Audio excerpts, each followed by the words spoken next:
Business content અને કમ્યુનિકેશનની દુનિયામાં જો કોઈ રિવોલ્યુશન આવ્યું હોય તો એ આવ્યું છે રીલ્સ પછી. ઓફકોર્સ ટિકટોક પહેલાં આવ્યું હતું, પણ હું વાત કરું છું શોર્ટ ફોર્મ વિડીયોની, નાના વિડીયો. અને કમ્યુનિકેશન સ્કિલનો કેવો લેસન આમાં છુપાયેલો છે એ તમને લાસ્ટમાં ખબર પડી જશે. તો અમેરિકાના 28મા રાષ્ટ્રપતિ વુડરો વિલ્સન એને એક પત્રકારે સવાલ કરેલો હતો કે સાહેબ તમારે જો ભાષણ કરવું હોય તો તમે કેટલી તૈયારી કરો? તો એને બહુ એક સરસ અને એક ડીપ જવાબ આપ્યો હતો એ પ્રેસિડેન્ટે કે જો મારે 1 કલાકનું ભાષણ કરવું હોય ને તો હું અત્યારે જ તૈયાર છું, મારે એક કોઈ તૈયારીની જરૂર નથી. પણ એની જગ્યાએ જો મારે ખાલી 10 જ મિનિટ ભાષણ કરવાનું હોય ને તો મારે 2 વીકની તૈયારી જોશે. આનો મતલબ શું છે ખબર પડી? યસ, આને કહેવાય ક્લેરિટી ઓફ થોટ, વિચારોની સ્પષ્ટતા.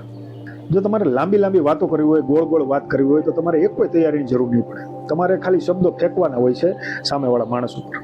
પણ જો એની જ જગ્યાએ તમારી પાસે ખાલી 2 થી 3 મિનિટ હોય, જેમ કે આ રીલ્સ તમે જોવો છો, તો તમારે એક શબ્દનું જજમેન્ટ કરવું પડે, કયો શબ્દ રાખવો, કયો શબ્દ કાઢી નાખવો, એ બધું તમારે મેનેજ કરવું પડે.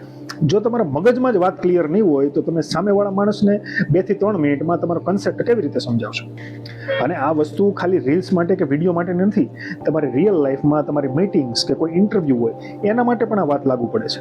તો મેઇન વાત છે કે આ ક્લેરિટી થોટની અંદર લાવવી કઈ રીતે.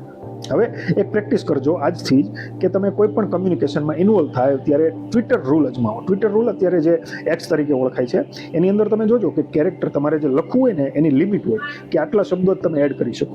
શું કામ? એ લિમિટ એમને નથી આપેલી. એ લિમિટ એટલા માટે આપેલી છે કે એટલા કેરેક્ટરની અંદર તમે તમારી વાત સ્પષ્ટ રીતે લખી શકો. એટલે તમારે શું કરવાનું, જે કંઈ પણ વાત તમારે કરવી હોય એ 2 સેન્ટેન્સની અંદર લખવાની અને સામેવાળા માણસને સમજાવવા માટે પ્રયત્ન કરવાનો. જો તમે તમારી મેઇન વાત 2 સેન્ટેન્સમાં નથી સમજાવી શકતા તો સામેવાળો માણસ એ ક્યારેય નહીં સમજી શકે. તો આ ટ્રીક અજમાવો, ચોક્કસથી તમારું કોમ્યુનિકેશન ઇમ્પ્રૂવ થશે.